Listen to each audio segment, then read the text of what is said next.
हुवल्लज़ी अरसला रसूलहु बिलहुदा व दीनिल हक़, वही अल्लाह है जिसने अल हुदा यानी कुरान के साथ अपने नबी को भेजा और दीन हक यानी इस्लाम के साथ, लियुज़हिरहु अला दीन कुल्लिही, ताकि तमाम अदियान के ऊपर इस दीन को गालिब कर दे। वलौ करिहल मुशरिकून, खा मुशरिक इसका बुरा मान जाए, अल्लाह ताला ने अपने नबी के इस दीन को गालिब फरमाना है। और देखें चंद सालों के अंदर गालिब किया। बुखारी मुस्लिम में हदीस है कि अनकरीब कैसर रोम खत्म हो जाएगा, फिर क्यामत तक कोई कैसर नहीं होगा, कोई रोमन एम्पायर नहीं होगी। अनकरीब पर्शिया की एम्पायर भी टूट जाएगी, फिर क्यामत तक कोई किसरा नहीं होगा। और देखें अल्लाह ताला ने चंद सालों के अंदर खुलफा राशिदीन के दौर के अंदर दोनों सुपर पावर्स मुसलमानों के कदमों में ढेर कर दी और आपकी प्रोफेसी पूरी हुई अल्हम्दुलिल्लाह।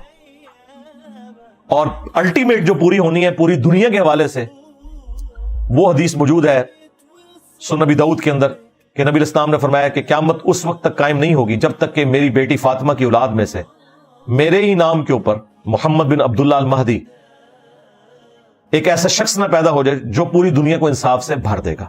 बाकी इमाम महदी के ऊपर मेरी तफसीली वीडियोस हैं, वो आप देख सकते हैं। रेफरेंस नंबर 9, और वो आयत है खत्म नबूवत वाली। ज़ाहिर नबी इस्लाम ने ये अपना काम था वो उम्मत को ट्रांसफर करके गए, आपके बाद तो नबी कोई नहीं आना। तो खत्म नबूवत की आयत मैंने इसलिए इसके फौरन बात रखी कि ये जो दीन गालिब होना है ये नबी इस्लाम की उम्मत ने आगे आपकी लेगेसी को लेके चलना है। सूरतुल अहज़ाब सूरत नंबर 33 आयत नंबर 40, मा काना मुहम्मदुन अबा अहदिम मिन रिजालिकुम वलाकिन रसूलुल्लाहि व खातमन नबिय्यीन, मुहम्मद सल्लल्लाहु अलैहि वसल्लम तो मर्दों में से किसी के बाप नहीं है बल्कि वो तो अल्लाह के रसूल हैं और खातमुन नबिय्यीन है। व कान अल्लाहु बिकुल्लि शैइन अलीमा, और अल्लाह ताला सब कुछ जानने वाला है। अब ये आयत स्पेसिफिकली तो इस कॉन्टेक्स्ट में थी कि हजरत ज़ैद इब्ने हारिसा चूंकि मुंह बोले बेटे थे नबी इस्लाम के, तो उन्हें ज़ैद इब्ने मोहम्मद कहा जाता था। तो अल्लाह ताला ने मना कर दिया कि मुंह बोला रिश्ता कोई नहीं है, आपने जो ओरिजिनल बाप है ना उनकी तरफ इन्हें मंसूब करके ज़ैद इब्ने हारिसा कहें। और फिर उसी कॉन्टेक्स्ट में यह आयत आई कि मोहम्मद तो मर्दों में से किसी के बाप ही नहीं, यानी आपके बारे में अल्लाह ताला ने प्रोफेसी कर दी कि आपका कोई बेटा जवानी की उम्र को नहीं पहुंचेगा। अच्छा, साथ जिक्र किया वला के रसूल अल्लाह व खातमुन नबिय्यीन, बल्कि वो तो अल्लाह के रसूल हैं और खातमुन नबिय्यीन है। इस चीज का इससे कोई ताल्लुक है? जब भी तो इस आयत के अंदर आया ना कि मर्दों में से किसी के बाप नहीं बल्कि वो तो खातमुन नबिय्यीन है। क्या मतलब? कि उनका कोई बेटा मर्द नहीं होगा, बचपन में फौत हो जाएंगे बच्चे। क्यों? वला की रसूल अल्लाह व खातमुन नबिय्यीन, चूंकि वो अल्लाह के रसूल हैं और ऐसे रसूल के जो खातमुन नबिय्यीन है। तो खत्म नबूवत का तकाजा यह है कि आपका कोई बेटा जवानी की उम्र को ना पहुंचे, वरना यह अल्लाह ताला की रहमत का तकाजा था कि अगर इब्राहिम का बेटा पैगंबर है तो रसूलुल्लाह का बेटा भी पैगंबर होना चाहिए। तो अल्लाह ताला ने उनके बेटों को बचपन ही में मौत दे दी क्योंकि आप खातमुन नबिय्यीन है। अच्छा, ये जो मैं तशरीह कर रहा हूं ना, ये तशरीह बिल्कुल फिट इन बैठती है सही बुखारी में एक सहाबी के कौल के अंदर। सही बुखारी में अब्दुल्ला इब्ने अबी औफा का कौल मौजूद है। ये 86 हिजरी में फौत हुए, नबी इस्लाम के बाद 75 ईयर्स तक जिंदा रहे। इनसे किसी ने पूछा कि आपने अल्लाह के नबी के बेटे की जियारत की है जो बचपन में फौत हो गया था? उनका हाँ, इब्राहिम की मैंने जियारत की है जो मारिया किब्तिया से पैदा हुए थे, वो तो बचपन में ही फौत हो गए, दूध पीने की उम्र में। और फिर साथ अब्दुल्ला इब्ने अबी औफा ने कहा कि वो बचपन में इसलिए फौत हो गए कि नबी इस्लाम खातमुन नबिय्यीन है, अगर वो जिंदा रहते तो पैगंबर होते, लेकिन चूंकि रसूलुल्लाह खातमुन नबिय्यीन है अल्लाह ताला ने बच्चे को बचपन में मौत दे दी। अच्छा, कादियानियों ने अब क्या दजल किया है, वो एक हिस्सा उठाते हैं कि देखें जी सहाबी कह रहे हैं कि अगर नबी का बेटा जवान होता तो नबी होता, इसका मतलब है कि नबूवत जारी है। हालांकि आगे उन्होंने फरमाया कि वो मरा इसलिए है, अल्लाह ने उसे मौत इसलिए दी है कि चूंकि नबी इस्लाम खातमुन नबिय्यीन है। तो ये तो खत्म नबूवत के हक में दलील थी, इन्होंने आधी बात उठाई। वो आप मेरी वीडियो देखें, कादियानियों को मुसलमान बनाने वाला क्लिप, उसमें मैंने इनके सारे के सारे जो ड्रामाबाजी इन्होंने की है ना वो एक्सपोज की है। सबसे बड़ा ड्रामा इनके साथ ये लगा हुआ है कि ये और तो चीजें छोड़ दें, अपना नमाज का तरीका जरा बुखारी मुस्लिम से चेक करें। ये हनफी है, हाँ देखें, ये बात उम्मत को आके हमने पहली दफा बताई है। ये आपको रफल इदैन शुरू करने पे कहते थे ए हुण तुसी कादियानी हो जाओगे। ओए हनफी देवबंदी हो, हनफी बरेलवी हो, آپ کی طرح ہی حنفی قادیانی نماز پڑھتے ہیں, ان کا رفع الیدین سے کیا لینا دینا؟ جس طرح وہ بخاری مسلم کے منکر ہیں نا, تم بھی بخاری مسلم کے منکر ہو. تو یہ جتنے بھی فرقے ہیں یہ سب کے سب اگر قرآن و سنت کے دلائل کی روشنی میں اپنے آپ کو خود چیک کریں تو انہیں پتا چل جائے گا کہ انہوں نے کیا دو نمبری کی ہوئی ہے ان کے بزرگوں نے ان کے ساتھ, بلکہ ان کے بزرگوں نے کیا کام ڈالا ہوا ہے ان کے فرقے کے ساتھ. Reference number 10, third last. اب یہ ذرا سخت باتیں شروع ہونے لگی ہیں ہمارے حوالے سے, میں نے اس کو اینڈ پہ رکھا تھا تاکہ اپنی ذمہ داری بھی ذرا ہم فیل کریں نا. وہی بات جو نبی الاسلام کے حق میں آئی تھی کہ آپ شاہد ہیں, جس کو انہوں نے حاضر و ناظر کہا, وہ تھا اللہ کے لیے گواہی دے کر اس انسانیت کے اوپر آپ صلی اللہ علیہ وآلہ وسلم نے حجت تمام کیا, اور اس امت نے بھی یہی کام کرنا ہے. آخری آیت ہے سورۃ الحج, سورۃ نمبر 22, آیت نمبر 78, وَجَاهِدُوا فِي اللَّهِ حَقَّ جِهَادِهِ, اور دیکھو اللہ کی راہ میں جہاد کرو جیسا کہ حق ہے. جہاد کوشش, وہ کوشش قتال بھی ہو سکتی ہے میدان جنگ میں, وہ کوشش تزکیہ نفس بھی, بلکہ مسلمان نے تو ہر وقت ہی جہاد کرنا ہوتا ہے, شیطان کے خلاف, اپنے نفس کے خلاف, اللہ کی فیور میں. هُوَ اجْتَبَاكُمْ, اس نے تمہیں چن لیا ہے اے امت محمدیہ صلی اللہ علیہ وآلہ وسلم. وَمَا جَعَلَ عَلَيْكُمْ فِي الدِّينِ مِنْ حَرَج, اور تمہارے دین میں کوئی تنگی نہیں رکھی کسی بھی حوالے سے, یہ بالکل نیچر کے اوپر دین ہے. مِلَّةَ أَبِيكُمْ إِبْرَاهِيمَ, پیروی کرو اس دین کی جو تمہارے باپ ابراہیم کی ملت ہے. هُوَ سَمَّاكُمُ الْمُسْلِمِينَ, جنہوں نے تمہارا نام مسلم رکھا تھا. مِن قَبْلُ وَفِي هَذَا, اس قرآن کے نزول سے پہلے اور اس کتاب میں اللہ نے بھی تمہارا نام مسلم رکھ دیا. کس لیے؟ لِيَكُونَ الرَّسُولُ شَهِيدًا عَلَيْكُمْ, تاکہ یہ رسول تم پر گواہ ہو. یہاں پہ اعلیٰ حضرت نے ترجمہ حاضر و ناظر نہیں کیا, گواہ کر دیا, کیونکہ آگے امت کو بھی حاضر و ناظر ماننا پڑنا تھا. وَتَكُونُوا شُهَدَاءَ عَلَى النَّاسِ, اور تم لوگوں پر اللہ کے لیے گواہی دیتے ہوئے کھڑے ہو جاؤ, اور تم لوگوں پر حاضر و ناظر. ہاں, اسی میں کہتا ہوں ترجمہ آپ کسی کا بھی پڑھ لیں, ڈنڈی جہاں اس نے ماری ہے وہ پکڑی جائے گی, خود اپنے ترجمے میں اس کی ڈنڈی پکڑی جائے گی. فَأَقِيمُوا الصَّلَاةَ, بس نماز کو قائم رکھو. وَآتُوا الزَّكَاةَ, اور زکات دو. وَاعْتَصِمُوا بِاللَّهِ, اور اللہ کے ساتھ چمٹ جاؤ. اللہ کے ساتھ چمٹنا کیا ہے؟ قرآن کے ساتھ, نبی الاسلام کے ساتھ چمٹنا, اللہ کی رسی. وَاعْتَصِمُوا بِحَبْلِ اللَّهِ جَمِيعًا وَلَا تَفَرَّقُوا, سب کے سب مل کر اللہ کی رسی کو مضبوطی سے پکڑ لو اور فرقوں میں مت بٹو. نبی الاسلام نے قرآن کو اللہ کی رسی کہا ہے. غدیر خم کی حدیث, قرآن اور اہل بیت والی, مسلم شریف میں جو اوپر تلے 4 حدیث ہیں, اس میں قرآن کو اللہ کی رسی کہا گیا. اس میں ہدایت ہے, اس میں نور ہے. تم اللہ کی کتاب کو پکڑو, اس سے تعلق اپنا مضبوط کرو. اللہ کی کتاب اللہ کی رسی ہے, جو اسے پکڑے گا ہدایت پر ہوگا, جو چھوڑ دے گا گمراہ ہو جائے گا. اور پھر نبی الاسلام نے فرمایا دوسری بھاری چیز میرے اہل البیت ہیں, میں ان کے معاملے میں تمہیں اللہ کا خوف دلاتا ہوں.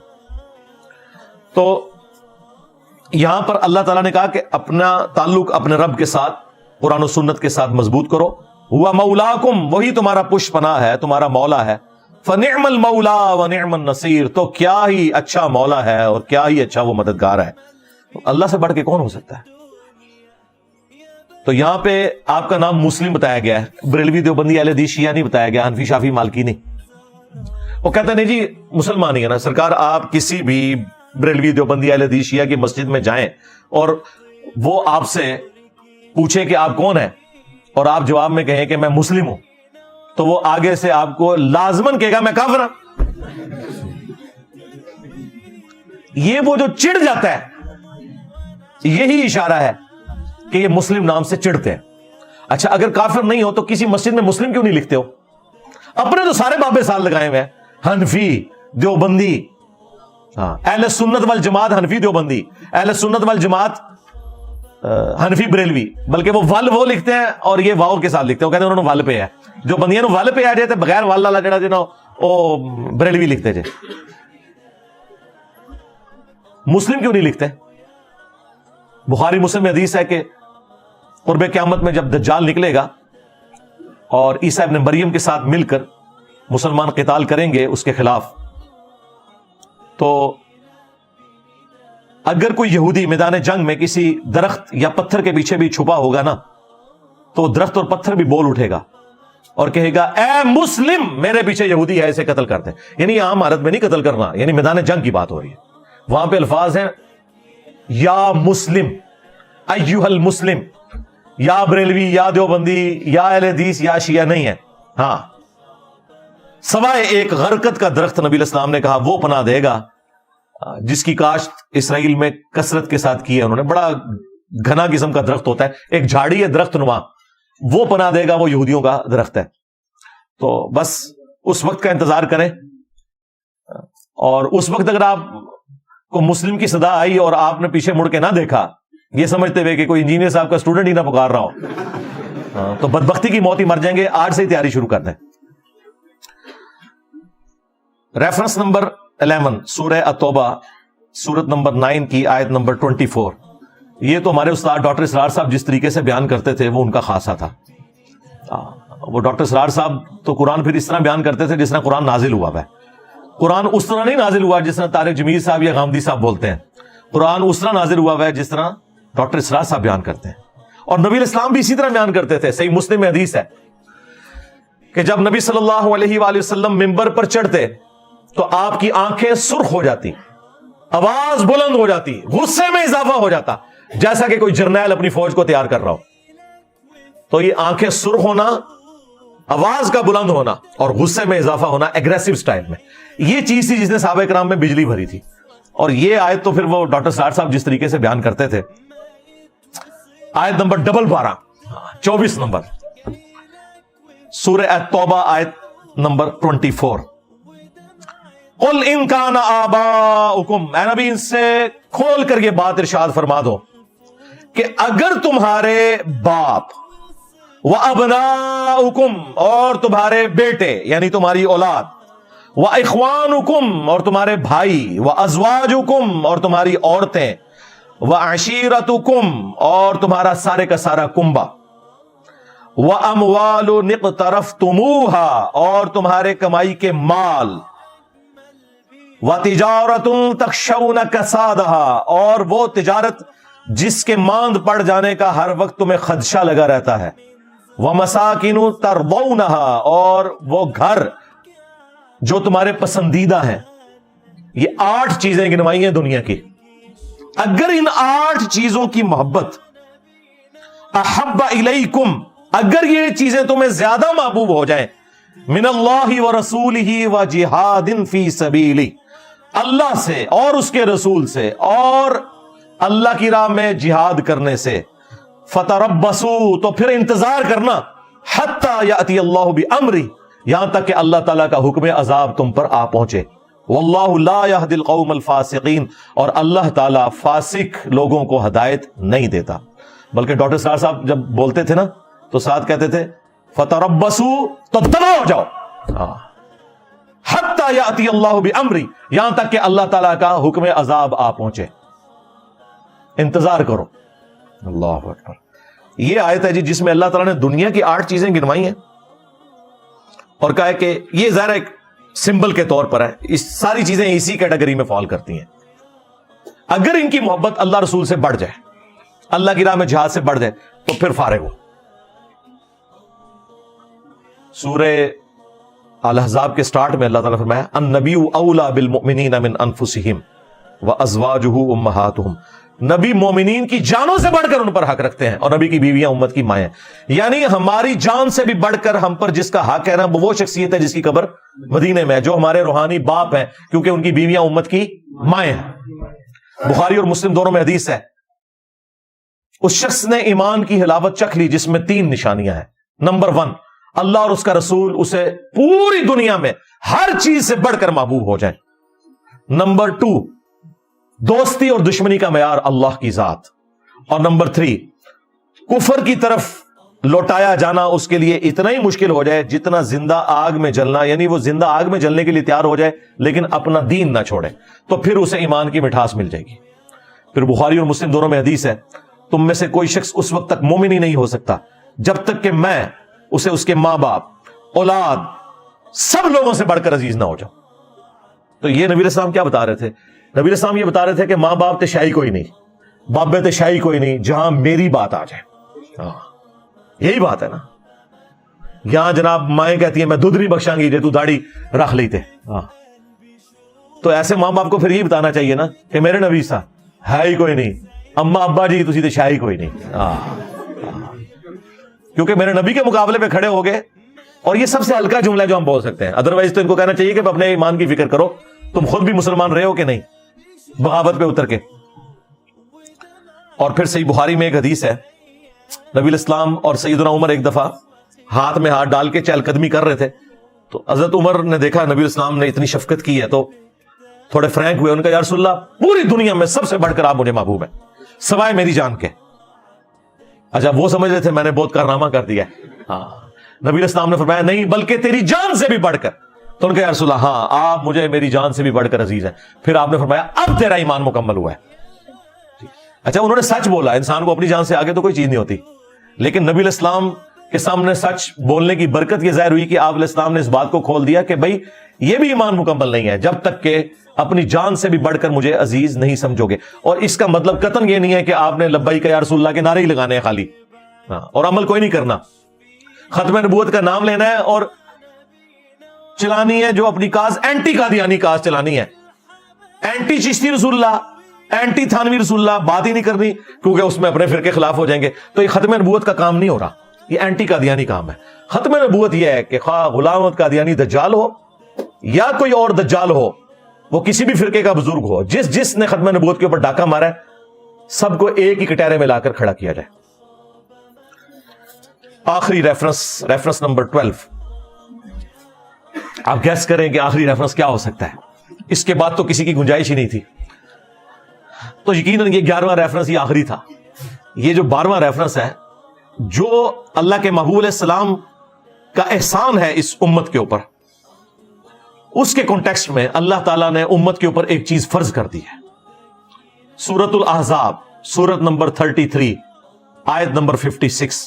ان اللہ وملائکتہ یصلون علی النبی یا ایھا الذین آمنوا صلوا علیہ وسلموا تسلیما. اللہم صل علی محمد وعلی آل محمد کما صلیت علی ابراہیم وعلی آل ابراہیم انک حمید مجید. اللہم بارک علی محمد وعلی آل محمد کما بارکت علی ابراہیم وعلی آل ابراہیم انک حمید مجید. السلام علیکہ ایھا النبی ورحمۃ اللہ وبرکاتہ. یہ آیت جب نازل ہوئی تو صحابہ کرام نے کہا یا رسول اللہ آپ نے ہمیں سلام تو سکھا دیا ہے، السلام علیکہ ایھا النبی، ہم آپ پہ درود کیسے پڑھیں؟ اور بخاری کے تو الفاظ ہیں ہم آپ اور آپ کے اہل البیت پر کیسے درود پڑھیں؟ تو پھر نبی الاسلام نے یہ درود ابراہیمی تعلیم فرمایا. اس کا جو پہلا حصہ ہے یہ بھی پرفیکٹ ہے، اللہم صلی علی محمد وعلی آل محمد. تو یہ امت کے اوپر اللہ تعالیٰ نے اوبلیگیٹری ٹھہرا دیا کہ آپ صلی اللہ علیہ وآلہ وسلم کے لیے دعائے رحمت کرنی ہے، دعائے سلامتی کرنی ہے، اگرچہ اس کا فائدہ ہمیں ہی ہے. مسلم شریف میں حدیث ہے جو مجھ پر ایک دفعہ درود پڑے گا اللہ تعالیٰ اس پہ 10 رحمتیں نازل فرمائے گا. اور درود شریف کے فضائل میں تو میری پوری مجلس ہے 5 گھنٹے کی، آپ وہ دیکھ لیں. درود شریف سے متعلق 50 کوسچنز وہاں پہ تفصیل کے ساتھ مل جائے گی. بہرحال اس آیت میں امت کو یہ تعلیم کیا گیا ہے کہ جس نبی کا یہ آپ پر احسان ہے، جس نبی کو اللہ تعالیٰ نے ذریعہ بنایا آپ کی ہدایت کا، آپ نے ان کے لیے دعا کرنی ہے. اس لیے ہم دیکھیں ہماری نماز اسی چیز کے ساتھ جڑی ہوئی ہے. ہم نماز میں بھی درود شریف پڑھتے ہیں، آگے پیچھے بھی، مسجد میں جاتے وقت بھی درود شریف ہے. اور درود شریف کو اپنا حرز جاں بنانا ایک مومن کی نشانی ہے. الحمدللہ.